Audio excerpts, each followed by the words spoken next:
Oke, Halo, nama saya Hanadia dari kelas 4B nomor 32. Hari ini saya akan mendongeng Keong Mas dari Jawa Timur.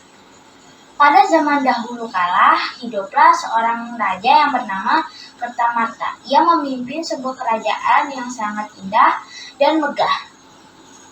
Kerajaan tersebut adalah Kerajaan Daha. Raja Kertamarta mempunyai 2 orang putri yang cantik, yaitu Dewi Galuh dan Chandra Kirana. Kehidupan mereka sangat bahagia dan berkecukupan. Pada suatu hari, datanglah seorang pangeran tampan dari kerajaan Kahuripan. Pangeran tersebut bernama Raden Inu Kertapati. Kedatangan pangeran ke kerajaan Daha adalah untuk melamar salah satu putri raja, yaitu Chandra Kirana. Kedatangan dan maksud pangeran sangat disambut dengan baik oleh Raja Kertamarta. Putri Chandra Kirana pun menerima lamaran Pangeran Raden Inu Kertapati. Karena pertunangannya itulah membuat Dewi Galuh sangat iri. Ia menaruh hati pada Raden Inu Kertapati dan merasa dirinya lah yang lebih cocok menjadi tunangannya. Jadi perasaan irilah kemudian berkembang menjadi rasa benci.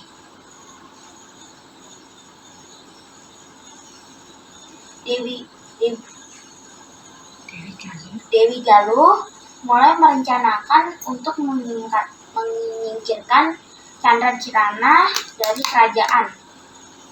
Suatu hari secara diam-diam, putri Dewi Galuh pergi menemui seorang penyihir jahat. Ia meminta bantuannya kepada penyihir untuk menyihir Chandra Kirana menjadi suatu yang menjijikan dan sehingga Pangeran Raden Inu menjauhinya. Ia pun berharap menjadi pengganti Chandra Kirana sebagai tunangannya.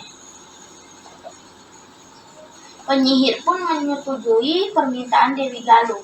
Namun penyihir tidak dapat masuk istana karena akan menimbulkan sebuah kecurigaan. Akhirnya Dewi Galuh mempunyai siasat untuk memfitnah Chandra Kirana sehingga ia diusir dari kerajaan.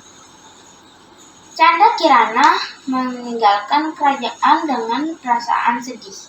Ia di tengah perjalanan, ia bertemu dengan penyihir jahat dan menyihir Chandra Kirana menjadi keong mas. Setelah berhasil menyihir Chandra Kirana, penyihir langsung membuangnya ke sungai. Kutukanmu akan hilang jika kamu dapat bertemu dengan tunanganmu, Pangeran Raden Inu, ujar penyihir. Suatu hari, seorang nenek sedang mencari ikan dengan menggunakan jalannya. Akhirnya, keong mas ikut tersangkut oleh jala tersebut.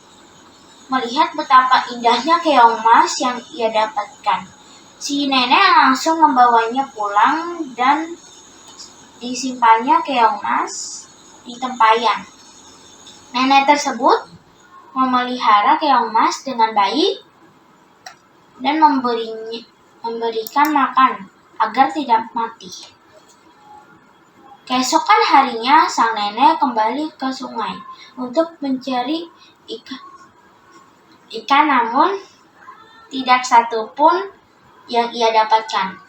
Karena sudah terlalu lama tapi tidak mendapatkan hasil, ia pun memutuskan untuk pulang ke rumah. Ketika nenek sampai di rumah, ia sangat terkejut. Ia melihat makanan yang sangat enak sudah tersedia di atas mejanya. Ia merasa sangat heran dan bertanya-tanya, siapa yang sudah membuatkan makanan ini untukku? Setiap hari Setiap hari kejadian serupa terus terjadi. Karena rasa penasaran, sang nenek memutuskan untuk pura-pura pergi ke laut. Sebenarnya ia ingin tahu siapa dan ingin mengintip siapa yang sudah membuatkan makanan setiap hari.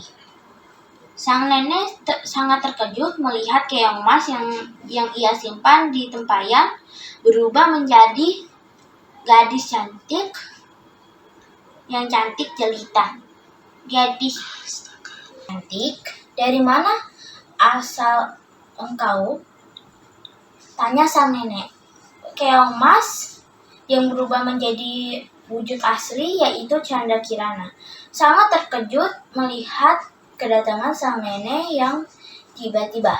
Akhirnya Canda Kirana menjelaskan siapa ia sebenarnya dan menceritakan kenapa ia bisa berubah menjadi keong emas.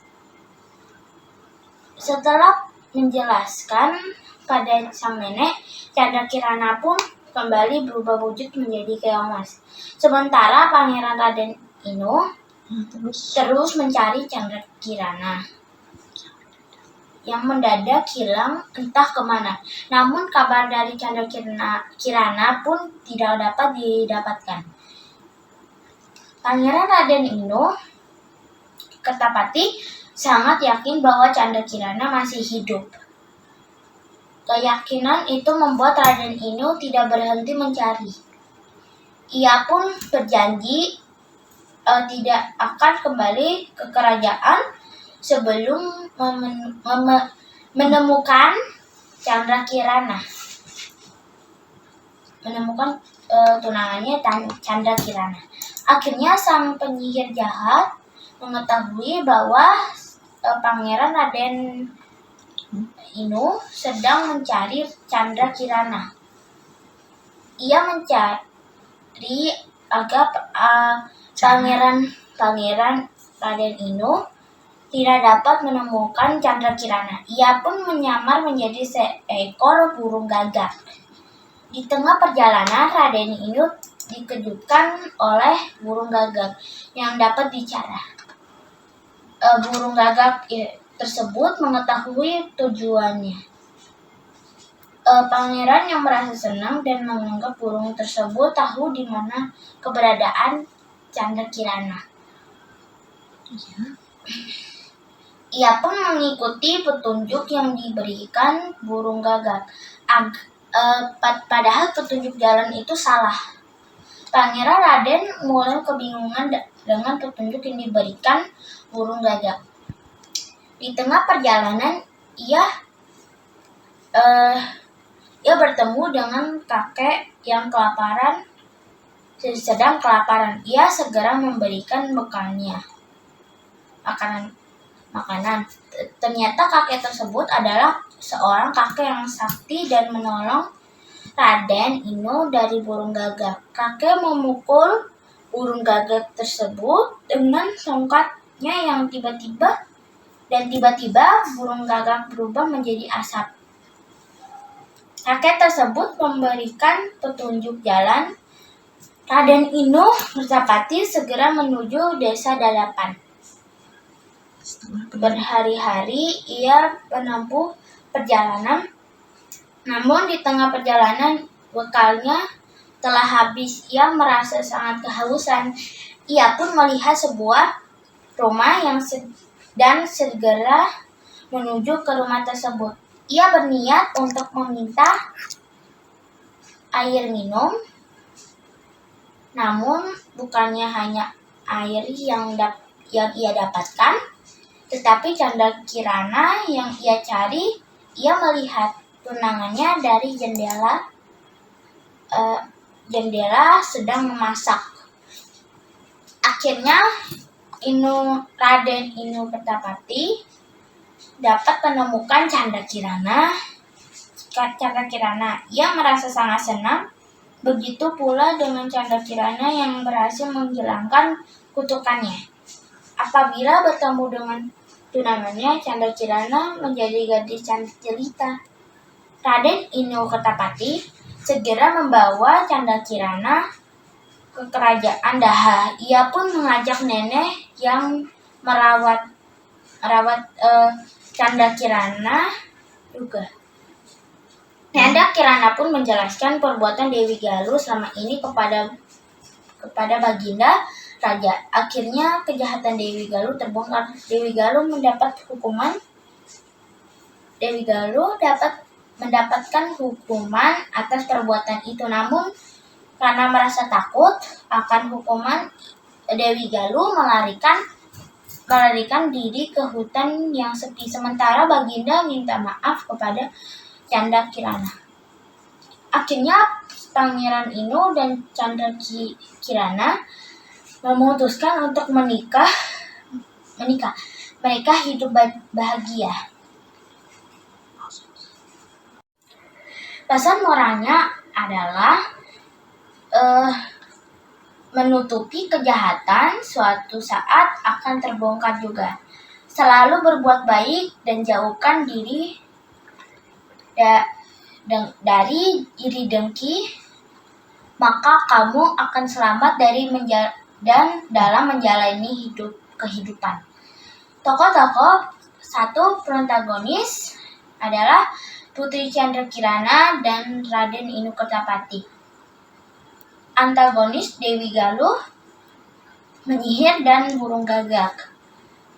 Tritagonis nenek tua yang baik hati dan kakek sakti dan Raja Kertamarta. Kegiatan ekonomi, Canda Kirana memberikan jasa masak dan membantu membersihkan rumah kepada nenek tua yang telah menyelamatkannya. Penyihir memberikan jasa kepada Dewi Galuh untuk menyihir Canda Kirana. Nenek tua yang bekerja sebagai pencari ikan sebagai mata pencahariannya. Ia memproduksi ikan lalu menjualnya. Bentuk keberagaman. Pangeran Inu Kertapati dari kerajaan Kahuripan dan Putri Canda Kirana dari kerajaan Daha. Kakek sakti yang berhati baik dan tulus, dan burung gagak atau penyihir yang berhati buruk. Canda Kirana yang baik hati dan Putri Dewi Galuh yang penuh kedengkian dan iri hati. Terima kasih. Dadah.